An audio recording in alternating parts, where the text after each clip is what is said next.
February 1st, 2013. A young woman steps into an elevator at the Cecil Hotel in downtown Los Angeles. She waits. Then she starts acting like someone who is not alone. She peeks out into the hallway once, twice, 3 times. She presses herself against the wall. She waves her hands in patterns no one has been able to explain. The elevator doors do not close. 4 minutes later, she is gone. She is never seen alive again. What happened inside that elevator has become the most watched and debated footage in internet history. Elisa Lam was a real person. Before we talk about how she died, we need to talk about how she lived. Elisa Lam was born April 30th, 1991, in Vancouver, British Columbia. Her parents, David and Elisa Lam, were immigrants from Hong Kong who opened a restaurant in Burnaby called Paul's Restaurant. Elisa worked alongside them. She was known to her peers at the University of British Columbia as a bright, thoughtful, and imaginative student. In 2010, she started a blog called Ether Fields, where she showcased her love of clothing and photography. She had a family, hobbies, and a future. That future was cut short in Los Angeles. Elisa had been diagnosed with bipolar disorder and depression. Elisa took multiple medications, including Dexedrine, Wellbutrin, and mood stabilizers. For most of her life, she managed her conditions without major incident. Until the trip to Los Angeles in 2013, she had shown no signs of danger to herself or others. But in late 2012, something began to shift. She wrote online about feeling low. She admitted she was leaning toward impulsive and reckless behavior. She could feel a storm coming. December 21st, 2012. Elisa first mentions wanting to visit Santa Clara for a potential school transfer. On January 5th, 2013, she plans to meet people via the internet. On January 28th, she checks into the Cecil Hotel near Skid Row, a budget hotel with a dark history. On January 30th, her roommates complain about her odd behavior.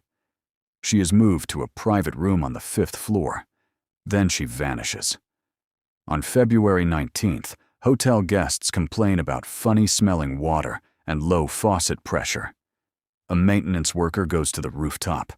He opens the water tank. Inside, floating face up and naked, is Elisa Lam. The LAPD is immediately notified. The coroner later rules her death accidental due to drowning, with bipolar disorder as a contributing condition. Toxicology reports reveal that her antipsychotic medication was not found in her system. Only one of her prescribed drugs was present, a medication known to trigger mania in some patients. She had no alcohol or recreational drugs in her body. The evidence pointed away from murder. It pointed away from suicide. It pointed towards something else entirely. The 4-minute CCTV clip from February 1st remains the most scrutinized piece of evidence. Elisa enters the elevator and presses multiple buttons. She then sticks her head out into the hallway, glancing from side to side. She pulls back and presses herself against the wall.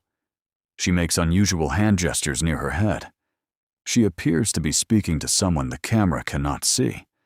She steps out briefly, returns, and waves her hands in erratic patterns. Then she leaves the elevator for the final time. The hallway is empty. The doors close. She is never seen alive again. The footage is grainy and difficult to interpret. But Elisa is clearly reacting to something. Some people believed Elisa was followed, attacked, and placed in the water tank. But the evidence does not support this. There were 0 bruises or signs of bodily harm on her body. All of her belongings, keys, watch, clothes, were found in the tank with her. No robbery occurred. Witnesses said she was completely alone. No other person appeared on any surveillance camera. The rooftop alarm never activated, meaning she used a fire escape without an alarm. The water tank lids were light enough for a woman her size to open. The jump from the elevator utility room to the tank was short. No killer. No weapon. No proof. The murder theory collapsed under its own weight. The most evidence-based conclusion is that Elisa suffered a manic episode. Symptoms of mania include hallucinations, paranoia, disorganized behavior, and psychomotor agitation, hand-wringing, pacing, removing clothes. All three behaviors appeared in the elevator footage and around the water tank. She was in a foreign city. She was not taking her full medication regimen. Her antipsychotic was absent from her system.